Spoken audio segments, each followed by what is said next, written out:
Welcome to the Potion Podcast, your raw look at the hospitality industry, brought to you by SHC. What's happening, everybody? Hope everybody's doing well. It's been a hot minute since I've done an episode. It's actually been, let me have a look at my little calendar over there, a month to the day since I did an episode. I have been extremely busy with Vancouver right now.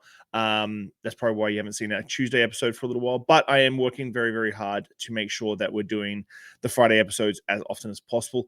And this one is no exception. I have got Giacomo from Paradiso in Barcelona, which is, I was saying to the lovely lady who organized everything today that Giacomo was on my top 10 have to interview this year list.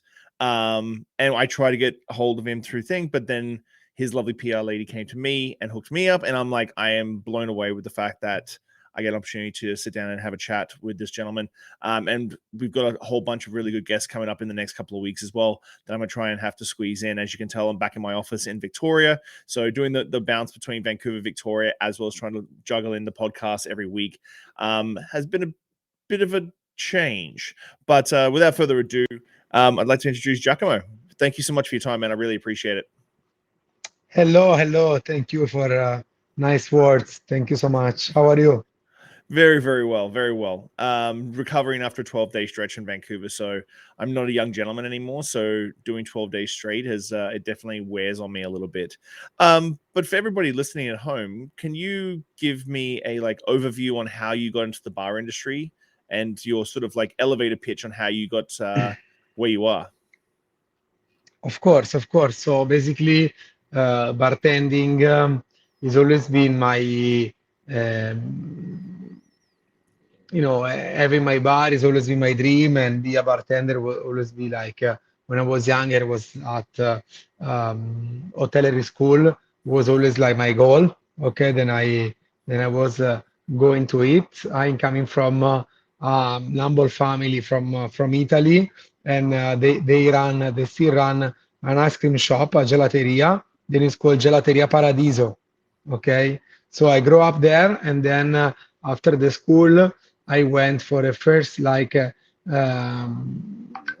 Italy experience in London, where I stayed 4 years, and where when I arrived in London, it was 2007. I realized I was in the cocktail capital, back in the time.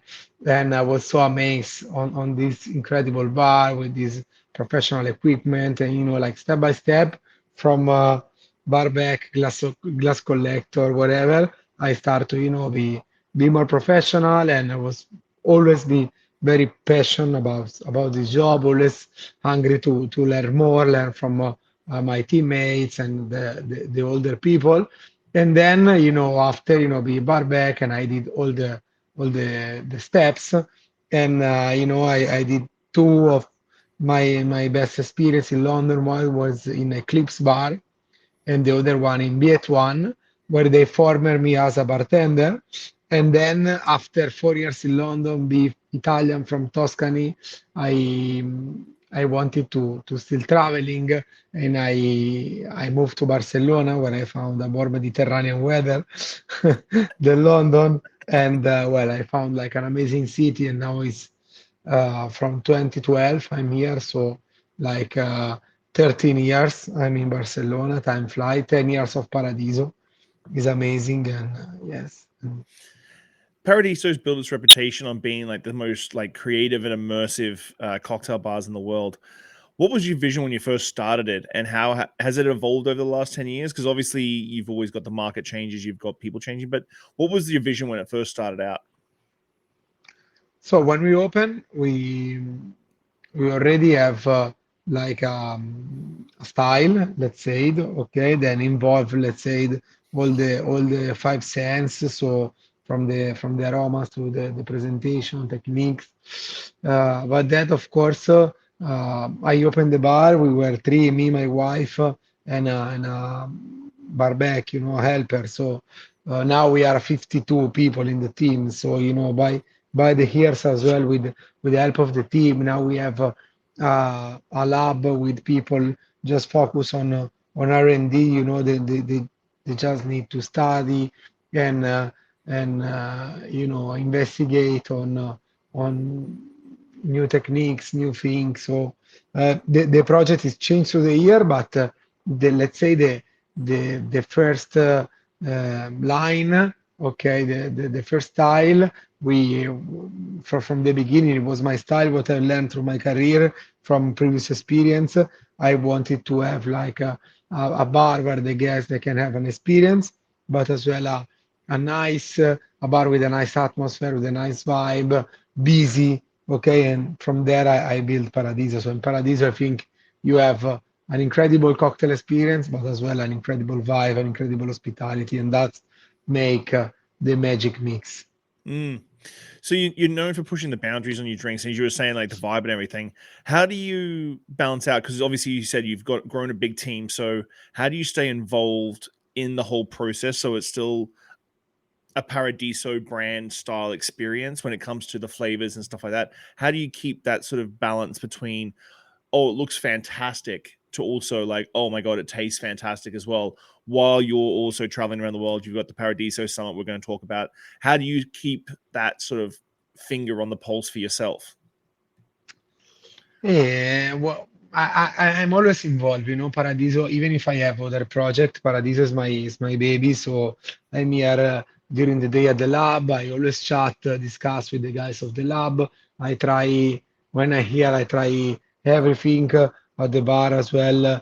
After the lab, I go when I'm here always to the service to spend sometimes as well with the bar. I always into the drink preparation, taste. So the taste is the first things. If the cocktail it doesn't taste perfect, very good, is not can be in the menu. Okay, everything else is come after. Of course, to have to do a drink in Paradiso is not easy because you need to think on the recipe, on ingredients. We always search for something, let's say, unusual to surprise our guests, and as well we always introduce other elements that can make the experience of our guests more let's say incredible, because okay, we play with the liquid, but as well we play with texture. We want to add always texture to our drink. The glass, so the presentation is always needs to have making sense with the drinks, with the name, with the technique we use. So it's making a cocktail at the menu of Paradiso is like connecting all these point, okay? Then they give the result of an incredible experience to offer to our guests, an experience, and the guests they will not live in, I don't know, in other bars around the city. Mm. Was sustainability always like a focal point for you from the get-go when it came to Paradiso? Yes, well, it's this is I think is a value then I think, or you have it or you don't, I have it, and this is coming from my father, the ice cream shop. My family teach me when they were doing ice cream, they still getting the milk from the farm. Then it's 5 minutes walk. The fruit is all seasonable. It's coming from all the little farm Mm, around the ice cream shop, and this is from 40 years. So now it's called sustainability, but 40 years ago it was normality, yeah.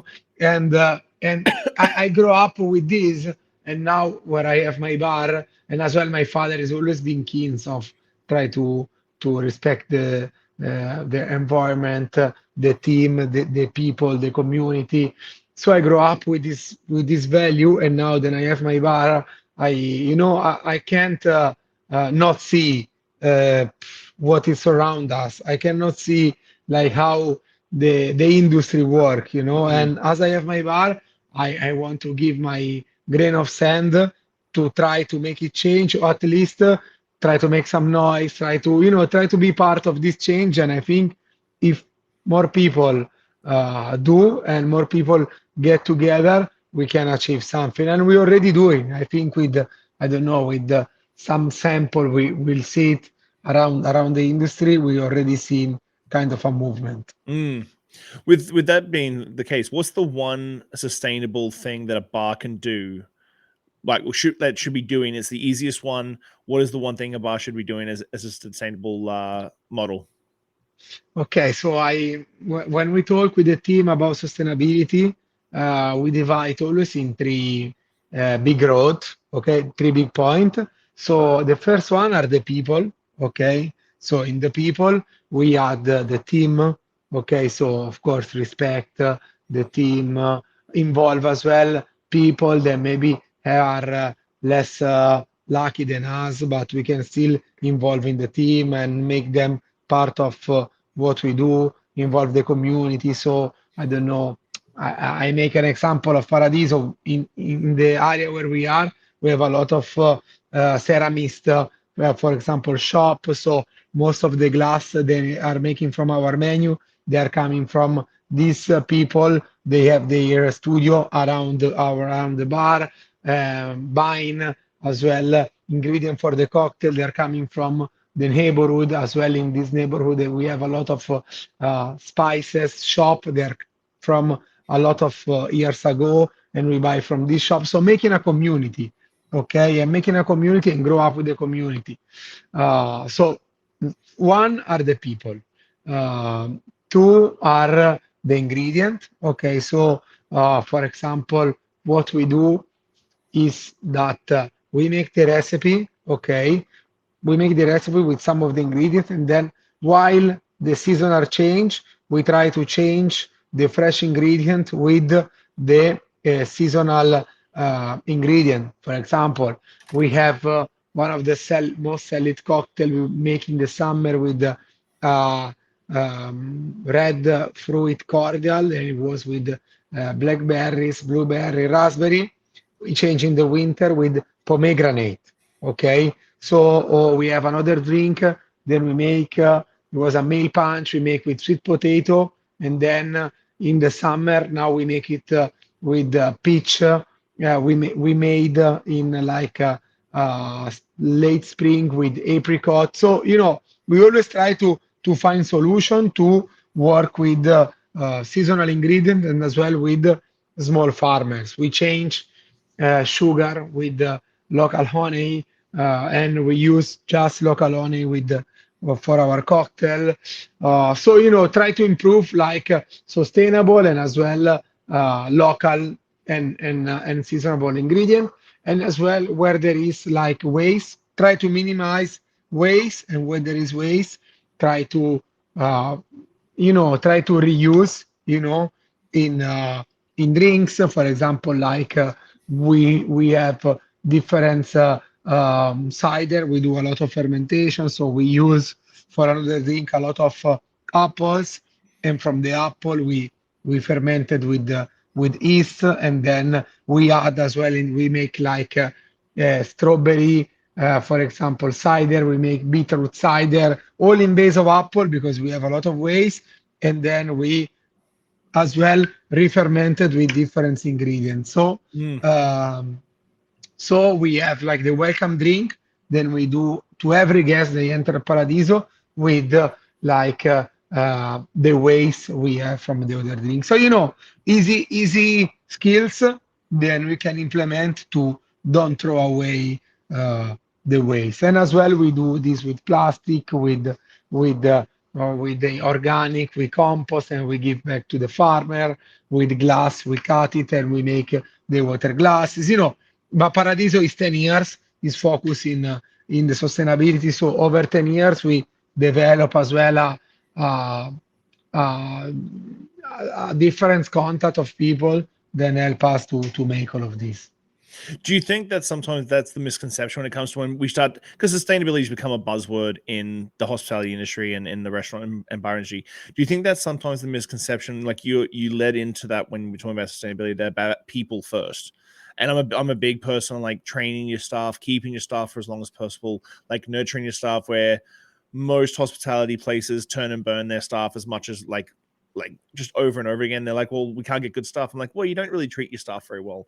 Do you think that's a big misconception? People just assume, oh, I'm sustainable because I reduce my waste and recycle a little bit. Do you think that's a big misconception when it comes to the broad scope of what you just mentioned in sustainability? Yes, the waste is the last part, because we should try to do waste, but of course it's very difficult. So if there is, let's try to to reuse. But as I said, the number one is the people, because in the end, we work in hospitality, we work with people. We without the team, we can open the bar. So without, if we have a problem, we need the help of the community, that is around us. So, Mhm. first are the people, then I think it's ingredient like booze or fresh ingredient or the general ingredient, and then is the way. So yes, we organize an event. This is the fourth edition. Then is the Sustainability Summit and Paradiso Cocktail Fest.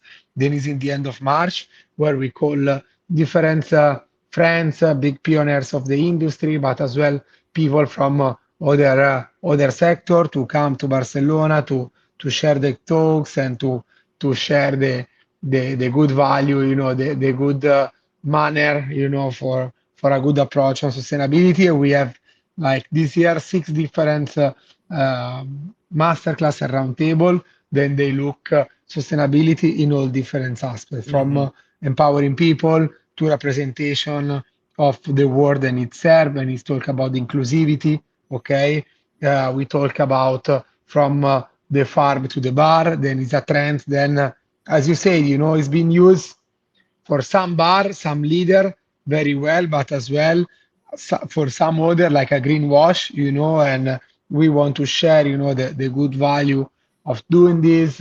We have a masterclass on glass and ice as well. Then is another element. Then is look like easy, in a cocktail bar, but we don't look at the impact then we generate with ice and glass. And as well, we do a masterclass on how we can implement like a circularity in the bar program. So we touch the way. So, as you said, well, we sustainability is not just recycling, but it's like 360 degrees. Yeah. So with the Paradiso Summit, it's your fourth year this year. Fourth year. Yes, Yeah. of course. When what was the obviously you want to sort of keep expand on what you nurture within Paradiso. What was the sort of driver that got you started on doing that the festival or the summit? So the first year, actually, I wanted to make an event with people that I really admire, and it was uh, like a big event for be in a bar, but it's basically they were like three an events with three guest bartending, where there were people they were doing masterclass in Paradiso, and they were actually doing like a guest during the night. So a kind of mm, as I say, like small events, let's say, big for be, I guess, bartending, but it's not the dimension that we have it right now. The second year, it was really well. In the second year, we call five bar as well, bar that I admire. And I remember then in the masterclass that we did during the day, there were people that were outside the door of the bar. And Paradiso is like almost 200 square meters, so it's not small, it's not big, but it's not Hmm. small. And they were the people that were out of the bar for listening the masterclass. And I say, oh my God, I didn't expect that so many people. As and I want to keep doing. I see people that they want to learn. We need to do in a bigger space. And last year we be a bit crazy because we take a huge space, beautiful garden, very close to where we are at 10 minutes. Beautiful space and represent Barcelona as like a green Mediterranean city. And yes, and this year we come in even stronger with more bar, with more guests. And I think we are even more prepared because it's 1 year we preparing this summit, so we are ready to go. It's in 3 weeks, so we're ready to go. Nice.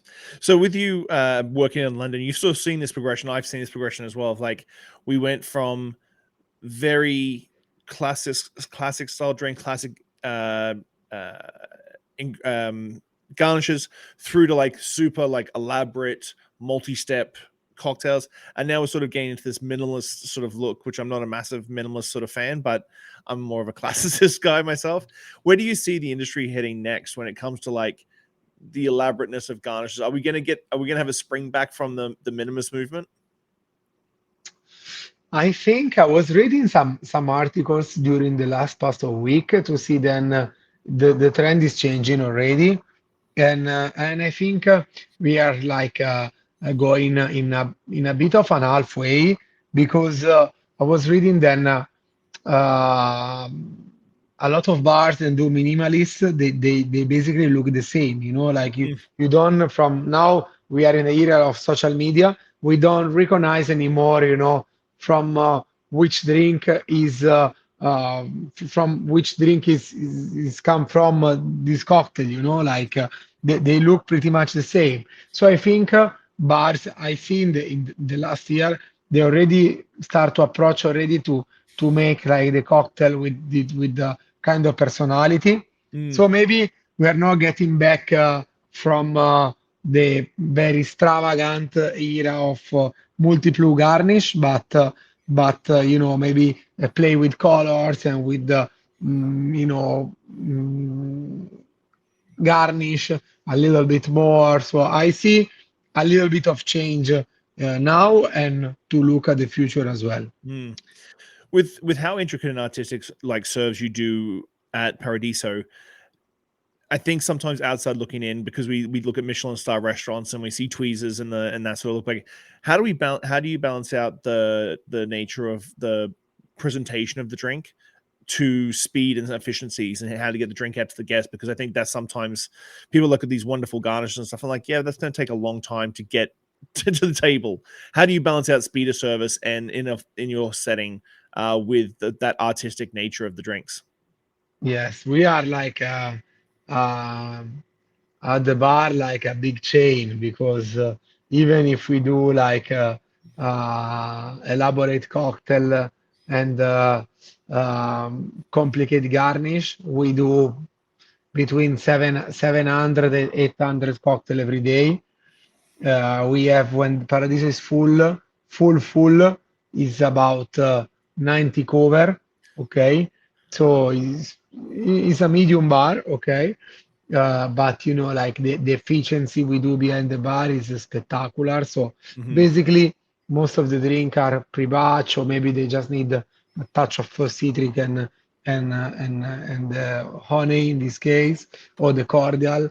But you know, from when the ticket is coming, we have the standard of 5 minutes from when the order is taken to deliver it, and we work like three behind the bar plus the person in the pass, and it's basically like the people on the station they prepare the cocktail, the guys at the pass, they finish with the garnish, and we send it over to the table. So it's great, but you know it's something that we been like you know perform like better and better and better every year. Now after 10 years it's like a perfect machine, you know. Mm. So it's yes, but it's very important and the guests they don't wait more than 5 7 minutes for their drink. Hmm. Yeah, I think that sometimes I remember very long time ago when cocktails started becoming popular again, seeing on menus like, please be patient. It could be 12 to 15 minutes for your drink to hit the table because we're being artistic and creating an experience for you. I'm like, yep, it's not really business minded, savvy version of doing that.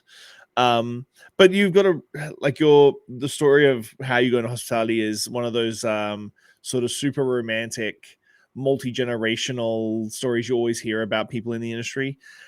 With you have worked in so many different countries now in so many different cultures.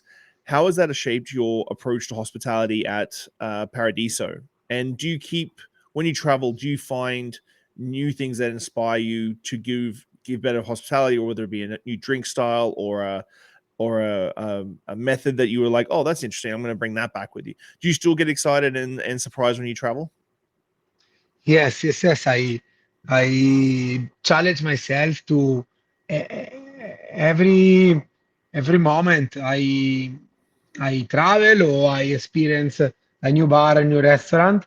I always like repeat to myself like, what can I learn? You know, like I think we can learn uh, always in every bar. Really, I'm honest. Like from uh, um, coffee shop from around the corner to the three Michelin star, I'm always say to myself, okay, what can I learn from a good experience or as well from a bad experience to don't not make this mistake, So I always try to be like uh, keep attention, and try to learn from every experience. And of course, when I see something very excited, I try to examine it and to, as you say, try to bring it back to the team. I always do it in our style. I think copy is not the way, but like see the meaning of the experience that we have and try to discuss with my wife because we mostly travel together with the team and really understand the key of that experience. And we do this job for passion, okay? Because I mean, I'm always if I'm not in Paradiso, I'm here at the lab. If I'm here at the lab, I'm traveling, visiting farm, visiting laboratory, or traveling for work, or traveling to I don't know to eat in a place that inspire me. Some I always surrounding, for or maybe visiting like a art gallery because I want to get some inspiration. So it's always related to what we do because we do with passion and so we are always there with your mind, so every experience is happened to me or to my team. We always try to discuss and to bring it back to the bar, to the team in a positive way and try to be better. Our goal, I always repeat to my team, is to always be our better version. So Well, that brings me a good one. You've won World's Best Bar. You've got a ton of accolades for Paradiso over the years. It obviously it's a great thing to get, and it's a big thank you for all your hard work and that passion, but also brings a ton of pressure. How do you keep evolving? How do you keep evolving with that, and how do you balance it out for the team as well? Like, how do you balance out these massive awards, these global awards, with the pressure of continuing to chase that sort of like that level? for me, it was the best things happening in my career. I mean, I'm still grateful for all the industry, for everyone to give us the chance to live that incredible moment. And and yes, as you say, at the beginning, the pressure was was high because especially in the first, I don't know, few months after, where you were going, I don't know, in a bar show where the customers were coming to the bar and they were telling you, oh, we are coming in the best bar in the world. You say, wow, there are so many bars in the world, and we are the best. So it's like a big responsibility what they were giving us, But behind that, behind the after, let's say, the pressure, we get down, we get back to the heart. We always, want to stay humble with the feet in the floor and always repeat to the team like then we need to the key is what is the everyday motivation and I think is like a competition with ourselves to be like our best expression for our team and for our guests and our our let's say style, our goal is always to innovate, to push the boundary. So we always want to go there. We want to study more the ingredient, the technique, to offer to our guests the best of possible, to share it with the industry because everything we innovate, we want to share it with all the industry to as well make I don't know, everyone from social media, from the masterclass that we do all around the world to as well to share it, and to share the knowledge and to make our industry, I don't know, better or at least with more knowledge. With you being a businessman, you've got like multiple places. You've got the summit now. How do you balance out that business mindset? Because we've talked about passion, and you're obviously you're a very passionate gentleman. But like, how do you balance out the business side of your brain when it comes to like the the lab and that sort of thing? How do you balance that out as an entrepreneur? So it's very good question because sometimes we forgot about this, especially if there is if there is something that you really like it, and sometimes you put more budget in innovation and R&D and tools than you uh, should, So in the end, through the years, we learn. I learn because luckily Paradiso has been always like a busy bar, but very busy, and every year we always increase on the revenue, but of course, no, every year we get the best out of it, So we through the years we learn to put like budget on R&D, a budget on the menu, and plan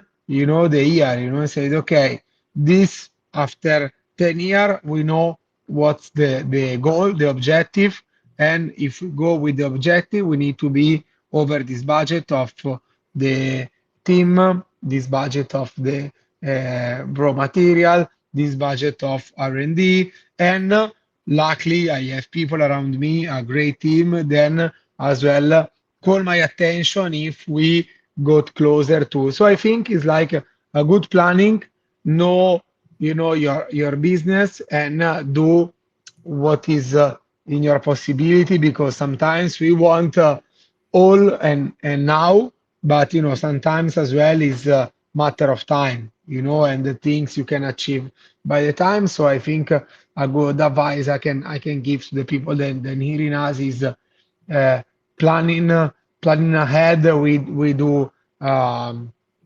year planning, and as well every year we try to get better, and as well try to respect the budget. If this year we can, well, doesn't matter. We postpone to the next year, and we go for the goal of the business. And is what it is, In the end of the day, it's a business, and we need to we need to do for what it is, So.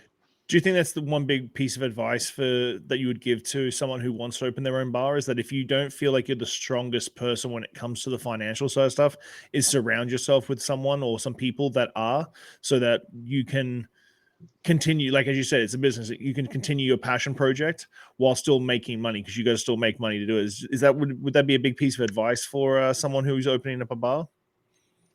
Yes, the for sure, the good advice is a bar is not can be open, if you don't make uh, money and profit, So if you don't make enough to pay your uh, um, providers Mm-hmm. or staff, so you need to be to give the priority, okay?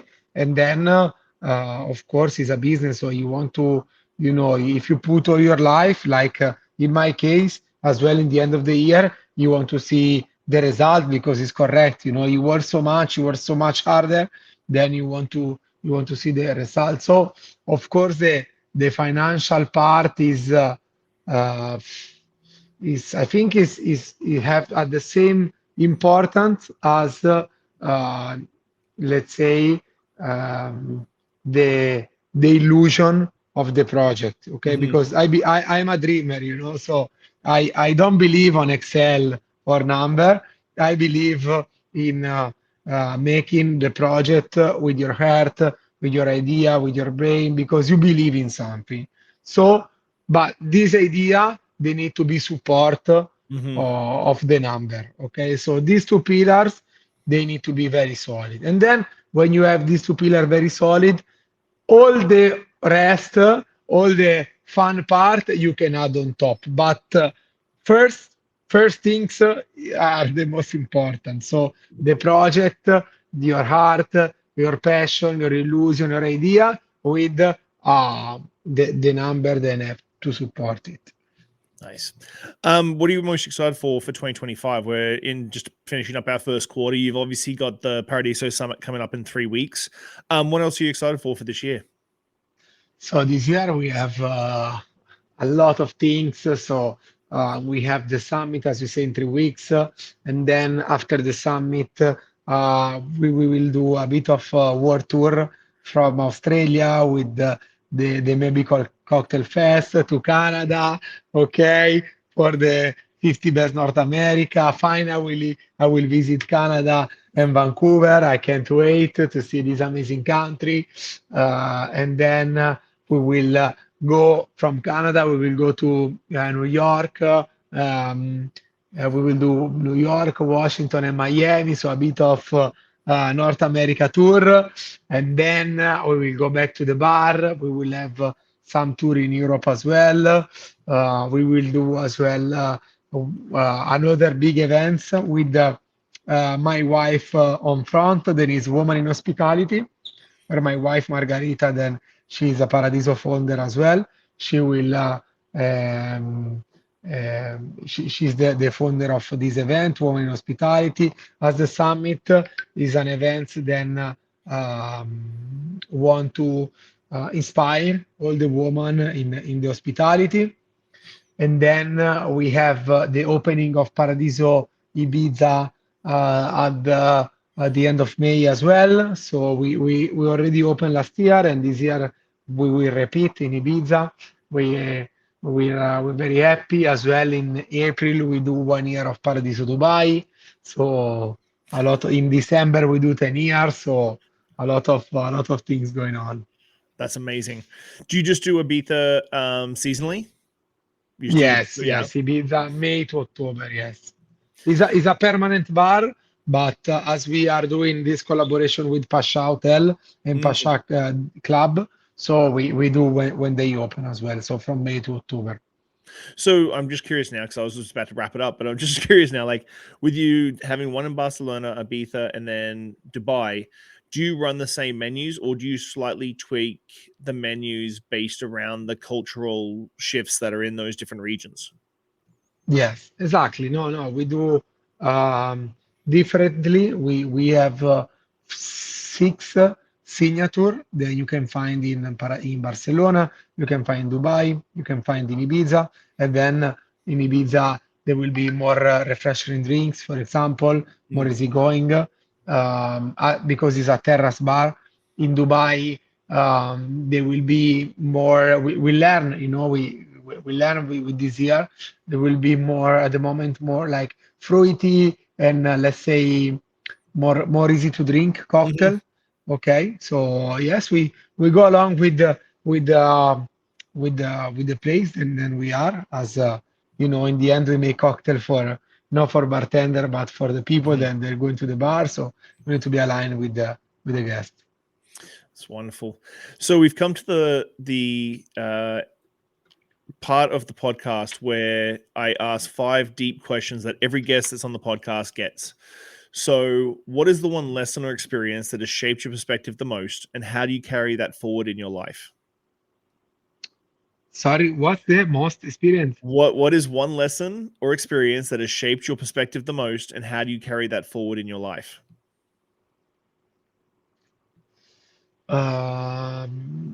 Let me think. One lesson or experience. Um,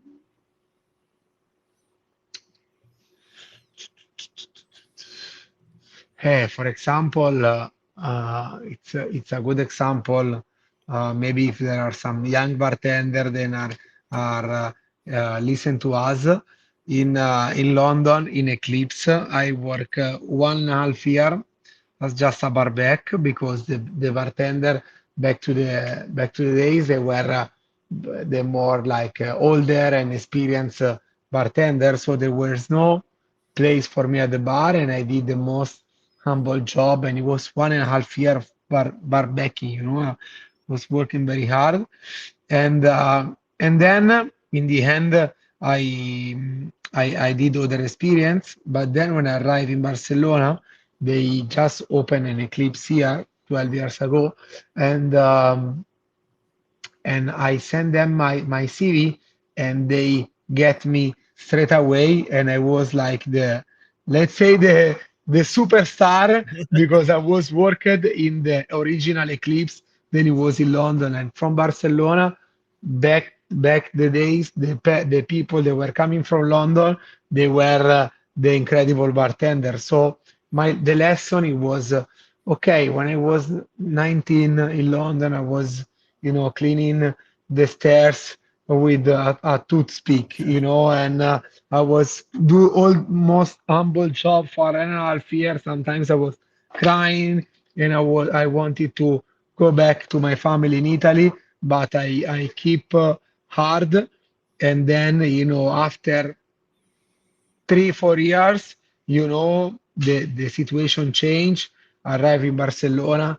My other friends, they were in Barcelona, they couldn't find a job, and I found a job in the best spot in the city. So, like the perseverance and the hard work, sometimes they don't pay straight away, but that's a lesson that is for sure is pay off. If you could leave one lasting message or piece of wisdom for the world, what would it be and why? Sorry. If you could leave one lasting message or piece of wisdom for the world, what would it be and why? Um, uh, I think what I've learned in my career is then, as a bartender community, we must help each other, you know, in the city, in your country, or worldwide, because sometimes we see a lot of, jealousy, or, like these kind of things. But I've learned that in the end, who is good is good. It will coming out. But if we help each other, we will be stronger as a community, and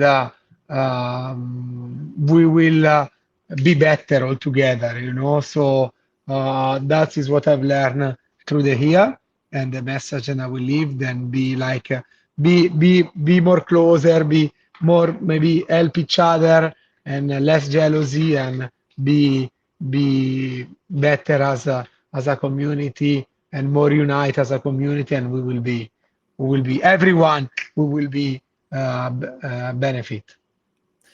Looking back on your journey, what is something you wish you understood earlier in life? Um,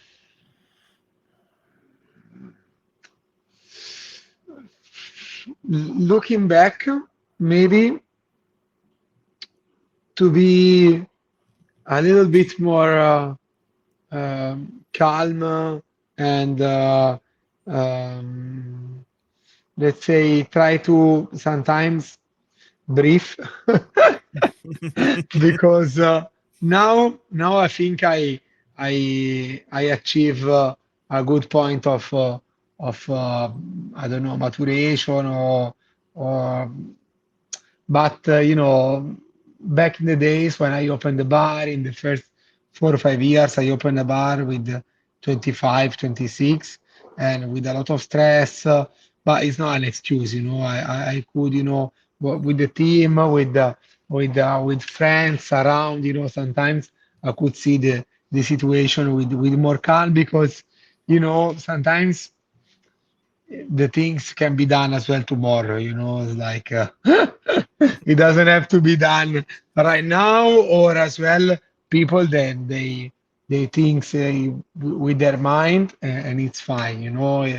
At least if there is the the power to want to make the good work, is good. But in the past year, especially from when I opened to 4 or 5 years, I wanted the things, and I wanted the things make good as I was doing, and know this was possible. So, and I suffer about this internally, and now I think I see sometimes, I say, okay, maybe it's not as I wanted, but it's 8 out of 10, and it's still fine, you know. So uh, take the life with more philosophy, you know, with this pressure of everything for now and 10 out of 10, but you know, it's okay, you know, 8 out of 10 is fine as well, you know.